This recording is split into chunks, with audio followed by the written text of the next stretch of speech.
Have you ever had one of those moments where your gut was just screaming at you to get your attention, but you just couldn't put your finger on why? Maybe it was a hunch that something wasn't just quite right, or intuitive guidance that was leading you in a direction that gives you just the right answers. Or you might even be tapping into maybe those intuitive senses that were just a little bit on the psychic side. 20 years ago, saying that you were curious about psychic or intuitive ideas might have gotten you just a few raised eyebrows, or maybe even a little bit more than you bargained for with people's reactions. But today, have you noticed that the conversations around intuition and psychic abilities have changed? Today, people aren't just curious. They're actually maybe someone just like you that is actually seeking to know more information. Whether you're wanting to learn how to trust your gut, or maybe those little hunches that come along on the way, or maybe you're really curious about taking it just a little bit deeper to learn more about what is intuition, and then maybe taking that deep dive about what is actually psychic ability and what are the differences. In this video, I'm going to help break it down to what are the differences between hunches, gut instincts, intuition, and psychic abilities. How they differ, and even more so, how can you use them in ways that can help you transform your life? So if you've ever wondered how or should you even trust your inner voice, you've come to the right place, because I'm going to cover the differences of those four ways and maybe even excite you and inspire you a little bit to explore a little bit more into your own inner knowing. So I'm going to share with you a little story about my grandmother who had this enormous explosive reaction to talk about intuition and why she was wrong in her reactive response that didn't actually fit the topic. So let me take you back about, I guess it was about 25 years ago. I've been doing this work for about 30 years now. And we were all kind of gathered around the table. I can't even actually remember what the gathering was about. Maybe it was a birthday, maybe it was Thanksgiving, but there was about maybe 15 or 20 of us at the table. And I'm fortunate enough to say that our family gets along really well with each other. So we had all been kind of chatting, catching up with each other. What are you doing? What's been going on lately? We're kind of going around the table, sharing our experiences. And even though I had been doing kind of my own deep dive into learning more about my own psychic senses, and even though my parents were like, yep, you do what you do, I do what I do, and that's cool. But this was really the first time at the dinner table where one of my family said to me, hey, I know that you've been doing kind of this learning about intuition, you've been learning how to meditate, you've been maybe learning how to tap into your psychic abilities, and I'm really curious about what that is. And I was wondering if you could share a little bit with us. And I was like, wow, yeah, I'd love to, because I know that many of you can relate that, especially when you start to spiritually awaken for the first time, where you begin to have an awareness that this 3D world is not the only world that's happening, that there's a great spiritual world out there that's full of excitement, and there's a lot to learn and to feel better. I was ultimately feeling better, and I know they could see this kind of natural glow about me. But before I could even maybe start to get in one or two sentences, my grandmother, who was probably, I don't know, maybe about 80 years old at the time, she stood up, she exploded in these words like, I don't have to listen to this stupid bull BS. I'll say BS. And she stood up so hard and with such force, it knocked the table, it knocked her chair, she kicked it out of the way, and she stormed off into another room. Well, have you ever had that experience when you're talking about intuition? So we all just kind of sat there. We had that moment where we were laughing, loving, getting along well, and then that one person just energetically flattened the whole room. And so it took us a while to kind of nervously laugh. We were wondering, should we go check on her? I was feeling bad that I had made my grandmother feel uncomfortable about a topic that was uncomfortable to her. And so we changed the subject and we went in a different direction. And I think my mother went to try to convince my grandmother to come back to the table. She did not. And the only thing that I can say is that she did live into this ripe old age of around 97, 98, but she never really ever warmed up to the idea of what I did. She didn't ask questions. She didn't want to know. We could talk about anything else, but we couldn't talk about that. It was only towards the end of her lifetime where I was asking her questions about her loved ones and who she remembered and who her brothers and sisters were. And does she ever sense or feel them on the other side? And she said, nope, never. Don't even think about them. Until it was like one day I came by to visit her and she had taken the time to take out all these pictures to show of all the loved ones and how she said, do you think that they really can communicate with us from the other side? So I knew that that opened a little door, but I knew that I was going to always need to walk through that door very cautiously. And even when she went to her own declining phase, it was just never a conversation that she wanted to have. She just wasn't even curious about it.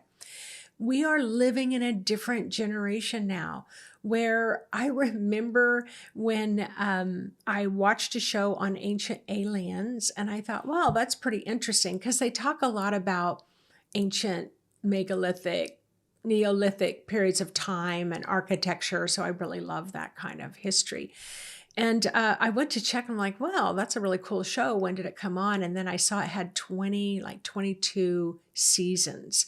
And I was like, holy smokes, where have I been to not even know that our younger generation has grown up on ancient aliens, and to them, this all is kind of pretty normal stuff. So that's why I began watching it a bit more so I could really get in the loop with things I wasn't sure about that maybe rattled my cage a little bit. So I told myself to be a little bit more open-minded, which is what I'm asking you to do today. So let's get back right into the subject. So let me ask you this question. What is the difference between a hunch, your gut instinct, your intuitive instincts, or even psychic abilities?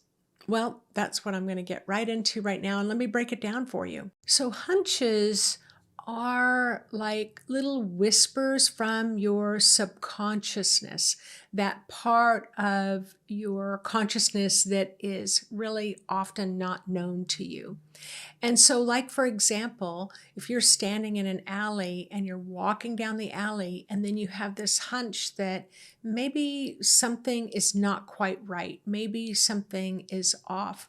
And so it can be formulated from a level of fear, of anxiety, but it can have the potential to lead you astray. It has that potential to not be totally accurate without clear evidence. And it can get tangled up in all that fear and emotion that just might not provide you with a bigger picture. So I think of hunches too, is sometimes it can be a side effect of post-traumatic stress syndrome, for example.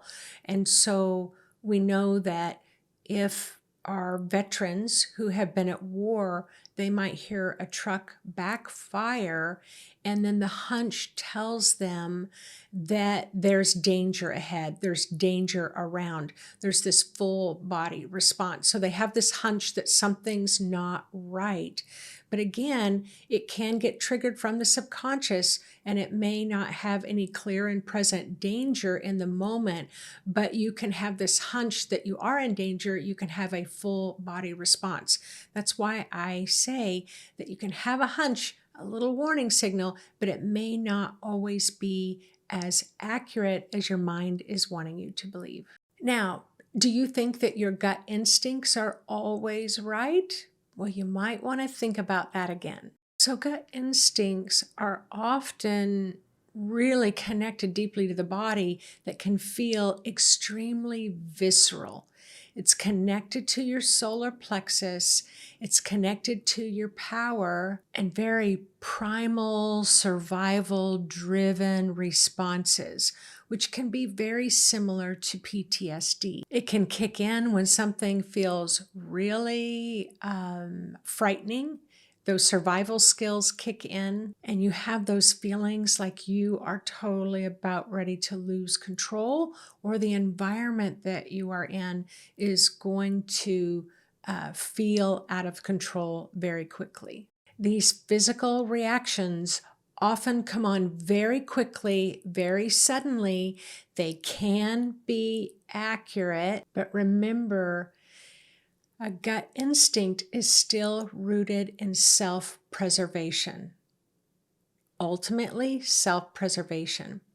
But there are also more than just post-traumatic stress syndrome, where maybe you show up at a party and you think, my gut instinct is telling me that there might be something going on here a little more at this party, and I don't think I want to be here when it blows up in everybody's face. So, see what I'm saying? That's that gut instinct. It can be accurate. You leave, and then you find out later that the police were called, and they found a lot of drugs there, and a lot of people got arrested. Or maybe you are talking to someone, whether you're talking to a woman or you're talking to a man. I call it the spidey sense, kind of that gut instinct, that little spidey sense. It's like you're being nice, you're being polite, but it's like, nope, you're not going to get in that car with them. You're not going to go anywhere with them. Or maybe you override it, you ignore it, and then you're like, oh my gosh. The first time I met them, I knew I better walk away, and I didn't. And that will probably be the last time that you don't listen to those gut instinct senses after that. So when it comes to intuition, you might just want to stop ignoring it, because it could save you a lot of time, a lot of worry, and a lot of headaches. So intuition, so it means it's into. So intuition, this is the thing about intuition, is that it's a little more subtle. It's a really subtle, at times very gentle inner knowing, where your spirit is attempting to get your attention. Your spirit's attempting to say, listen up, there's something going on here that you need to pay attention to. And that sounds a little bit about gut instincts, doesn't it? But it's a little more than the gut instinct. It's more than just coming from the survival chakra or coming from your gut, your third chakra.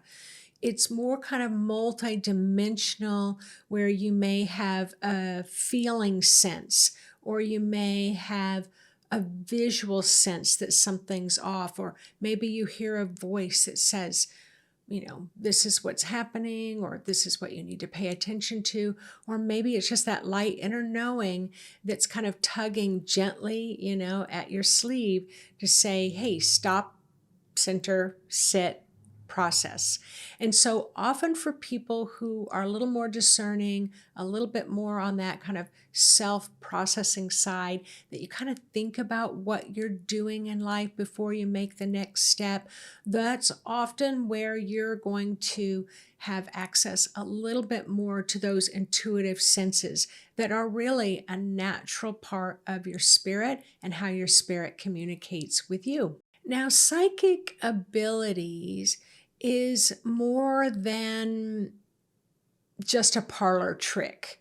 It's more than going to a party and doing psychic readings to try to entertain people, although that's a lot of fun.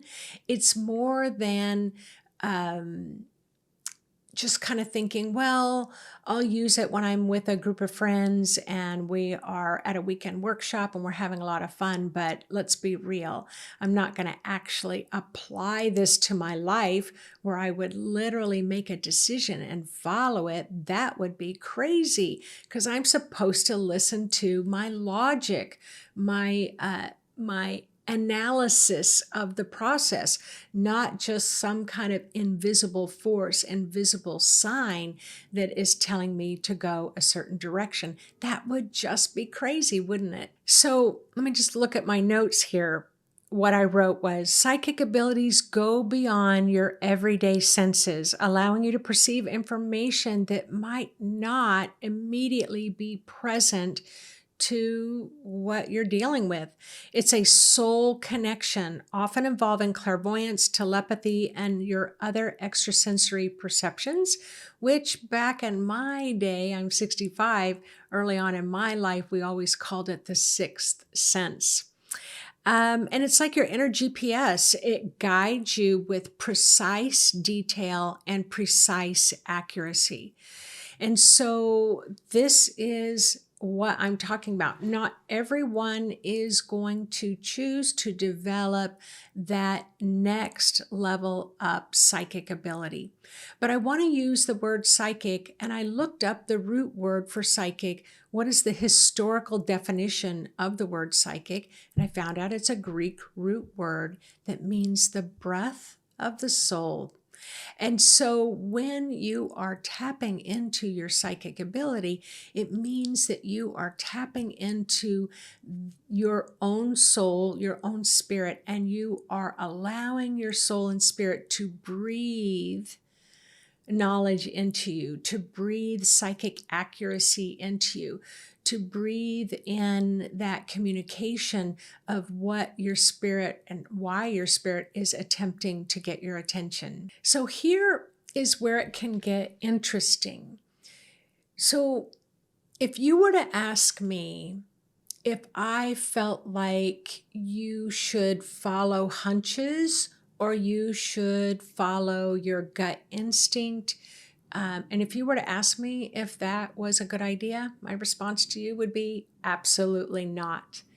What I see hunches and gut instincts are more about would be like you're stopping in the middle of the road and you can go left or you can go right. Something is causing you to stop. You want to look around. There is a sense about something. Then that's as far as hunches and gut instinct is going to take you.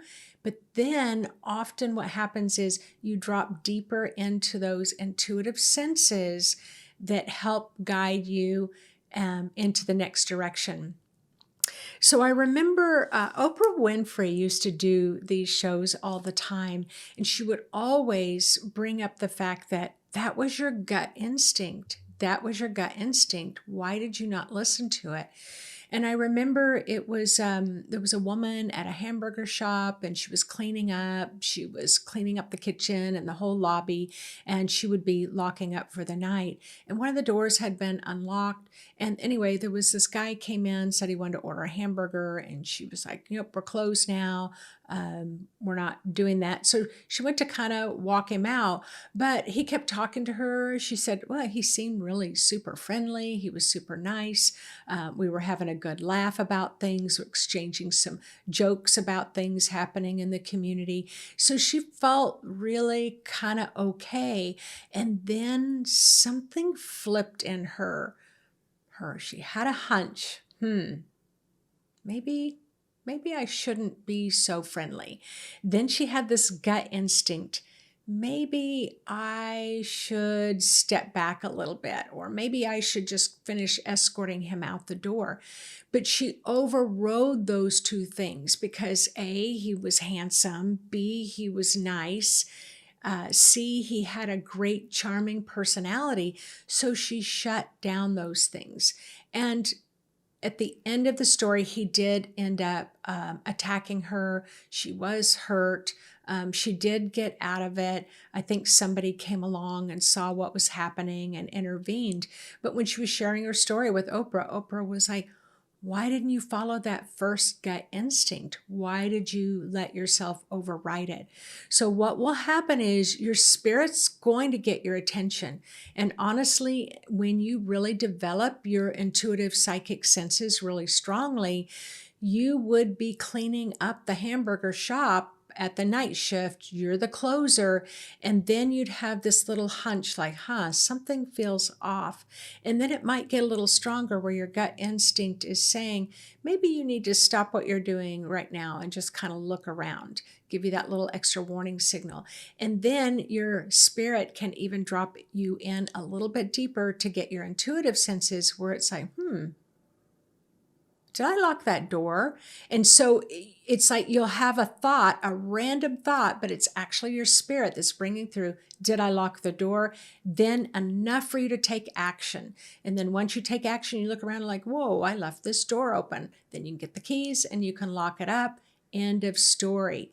So one can lead to another, but it's actually your intuition and your psychic ability that gives you the most precision and the most accuracy. So basically your hunches and your gut instincts are like the stop sign in the street, and then you're going to stop at the stop sign, and then you're going to drop into more of the intuitive or psychic senses to help you decide whether you should move forward, whether it's safe to move forward in the street, or maybe you should turn around and go home. But when the stakes are really high and you really need that accurate precision, psychic ability is the ultimate way to go. Psychic senses are the direct line to your soul's wisdom. So the next time you're faced with a tough decision, I encourage you to just take that moment to stop, tune in, pick up on some subtle senses that are going on inside of you and maybe even around you. And then know solidly when your inner voice, you feel tapped in, is when you're going to make the right decision for yourself that will often lead you to the best possible outcome. So I hope that you have gotten a lot out of what is the difference between hunches, gut instincts, intuition, and psychic ability, because really they're all intertwined. It's just that they come from different signals in the body. They're not always totally tapped into your spirit and your soul. I've been teaching psychic development for about 25 years now. I've been developing my own psychic ability. And I have to tell you, when I first started, I didn't get it. When I first started, it was so subtle that I was like, was that an intuitive hit? Was it not an intuitive hit? Was it just my imagination, which is something that everybody always asked? But I've been teaching intuitive psychic development, and so I've really been able to hone in exactly what you want to do, why you want to do it, how you can develop it so you can get the most precision and accuracy. Why is it so important during this great time of change? Well, you're already waking up intuitively, but it's like, okay, I have this intuitive hit. What am I going to do with it? So during this great time of change, you're going to want to find a really good teacher to help guide you along the way so you don't miss those really important intuitive signals when they come through, because they can be easy to miss. But the other piece, when it comes to working in management, academia, anything like that, it used to be that academics was the be-all, end-all to everything. You had to have a high-level college degree or nobody would look at you when it came to looking at the resources that you have to offer for a company. And then they found out, well, you could be super smart, but emotionally, you have no business working with other people. So then that became the big thing, the big kind of key word that was about emotional intelligence. And there's a lot of books out there that you're very welcome to look up and read that talk about the importance of emotional intelligence. All right, well, you can have academic intelligence, you can have emotional intelligence, but you still may not see the warning signals coming ahead that maybe you shouldn't be going in that direction. Maybe your company shouldn't be going in that direction. Maybe it's not the time to maybe merge with another company. That's where your intuitive psychic senses are being highly sought out for in businesses right now. So you can go look up intuitive intelligence, and you know that when a company finds someone who is very confident in their intuition, it's like those skill levels are gold. So remember when I said that train has left the station, if you're still the one that's sitting back thinking, oh, intuition isn't real, that's just for woo-woo people or wacko jobs, well, yeah, that's not true. Right now, it is the quality that is being looked for. And for you, who cares about if anybody else is looking for it? It's like when you start following your intuition, it's a heck of a lot of fun. Life becomes so much more enjoyable. So if you're not sure what your intuitive style is, go ahead and follow the link in the narrative to find out. Click that link. I have a 9-page document where you can take that little quiz for yourself. You can add it up at the end. And hey, maybe you're really dominant in one area. Maybe you're dominant in all 4 areas of intuition. But that's a really great place to start. And then you can always make sure you're on my mailing list so that you will know the next time I'm teaching any intuitive development classes. So enjoy, have fun, and don't always follow that hunch. Don't always follow that gut instinct, but allow them to lead you to the deeper senses of your intuition. All right, take care, everyone. Look forward to seeing you on the next Intuitive Insights video.